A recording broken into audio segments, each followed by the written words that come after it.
Salut, c'est Clément de Mouvement Conscient et cette vidéo elle est un peu spéciale parce que j'avais envie de la faire dehors, raison pour laquelle j'ai emmené ma GoPro, j'ai pas mon matos habituel mais bon on va faire avec pour cette vidéo et le sujet que j'ai envie de vous partager aujourd'hui il est excessivement intéressant et excessivement important parce qu'il m'a permis d'augmenter mes performances vraiment très rapidement par rapport à un exercice précis et vraiment je suis sûr que si vous appliquez ce concept vous allez vraiment progresser très rapidement dans plein de sports différents et dans plein d'exercices différents, ça marche? Alors premièrement, est-ce que vous vous souvenez des vidéos dans lesquelles je vous disais que l'intention derrière un mouvement est excessivement importante et c'est elle qui fait toute la différence dans nos performances? Donc par exemple, si on demande dans des sports de combat, si on demande à quelqu'un de frapper un objet ou un adversaire, on ne va pas dire à cette personne simplement ok frappe l'objet, frappe l'adversaire, on va lui demander de frapper à travers l'objet ou à travers l'adversaire. Et finalement, c'est cette intention de vouloir traverser l'autre personne qui va faire une différence dans vos performances et qui va faire finalement une différence dans votre puissance de frappe. Ok ? Donc ça c'est quelque chose que vous avez dit. C'est-à-dire que donc si deux personnes font le même mouvement, mais qu'une de ces personnes a une intention qui est différente, a une intention qui est meilleure, elle va avoir de meilleures performances. Ok ? C'est ça que ça veut dire. C'est vraiment le pouvoir de l'intention est excessivement important parce que finalement c'est ça qui va donner vie au mouvement que vous allez faire et c'est ça qui va vous faire progresser. Ok ? Donc ça c'est la première chose que j'ai envie que vous gardiez en tête. La deuxième chose, est-ce que vous vous souvenez de l'exercice que j'avais proposé où le but c'était de sauter le plus loin possible sur une marche d'escalier, fallait atterrir avec l'avant du pied, ne pas perdre l'équilibre. Donc c'est un exercice qui est génial pour travailler la précision du geste tout en travaillant l'explosivité. Ce sont comme des qualités qui sont différentes. Parce que logiquement, lorsqu'on veut être le plus explosif possible, on ne veut pas de limites finalement d'explosivité, limites qui sont obligées d'être mises parce qu'on doit gérer notre force pour réellement faire un saut qui est précis. Ok ? Alors désolé, il y a une voiture qui a décidé de se garer genre juste devant moi. Donc désolé pour le bruit. Mais donc voilà, ça c'est l'exercice que j'avais proposé. Et je vous avais dit que l'intention qu'il faut avoir derrière cet exercice, c'est d'imaginer finalement qu'il y a un vide entre notre position de départ et l'objet sur lequel on souhaite atterrir. Ok ? C'est l'intention que je vous demandais d'avoir. Et c'est une bonne intention à avoir. Ok ? C'est vraiment une intention qui va faire une différence entre une bonne et une mauvaise performance. Néanmoins, on peut aller encore plus loin. Et ça, c'est vraiment quelque chose que j'ai compris depuis pas longtemps, mais c'est vraiment ça qui est ultra important. C'est vraiment ça le cœur de la vidéo. C'est que, comme je vous l'ai dit récemment, j'ai commencé un coaching avec Marcello Palozzo. Bon, désolé, le gars, il est toujours là, il n'a pas arrêté sa voiture. Désolé pour le bruit. Mais du coup j'avais commencé un coaching avec Marcello Palozzo.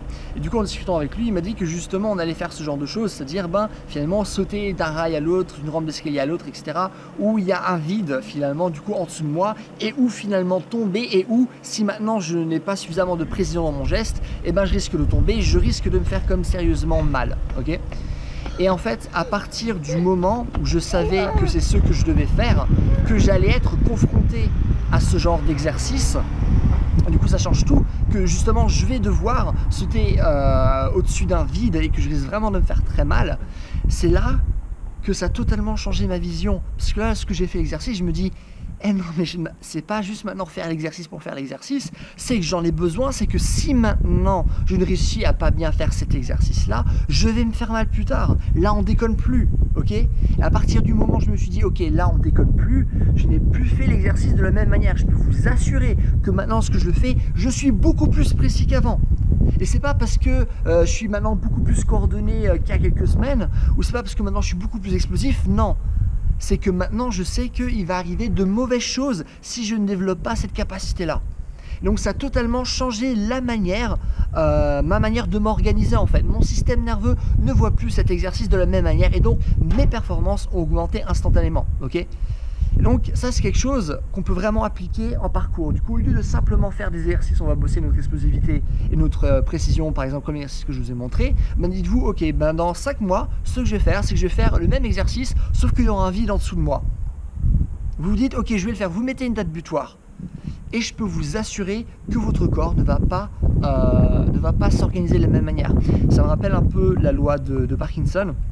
qui dit que finalement, plus vous allez vous donner de temps pour effectuer une tâche, et ben plus finalement cette tâche va consommer ce temps-là, et donc plus ça vous prend du temps d'effectuer cette tâche. Or, si maintenant vous donnez moins de temps pour effectuer cette tâche, notamment à travers une date butoir, et ben ça vous permet d'effectuer cette tâche plus rapidement. Donc là, c'est la même chose. À partir du moment où vous changez finalement votre objectif, à partir du moment où vous allez mettre une date butoir, et ben ça va totalement changer votre manière d'organiser votre corps et votre manière de performer de manière générale. Ok, donc ça c'est vraiment juste hallucinant comme concept. C'est quelque chose que vous pouvez appliquer dans plein de domaines différents. Je vais vous donner un autre exemple. Imaginons que vous voulez devenir vachement bon en danse.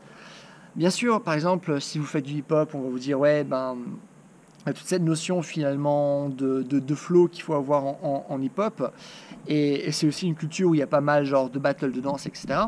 Et du coup, je vous assure que si maintenant, avant de commencer du hip-hop, vous dites ok, ben, dans 6 mois, eh ben, je vais faire un battle. Vous regardez les différents battles de danse, vous inscrivez à ce battle-là, vous payez les frais d'admission ou ce genre de choses. Je ne sais pas comment ça se passe les battles, j'ai jamais fait de battle de danse. Néanmoins, à partir du moment où vous allez avoir cette date butoir, à partir du moment où vous savez que vous allez devoir performer devant des gens, que vous allez devoir battre des gens en danse, je vous assure que vous n'allez pas danser de la même manière.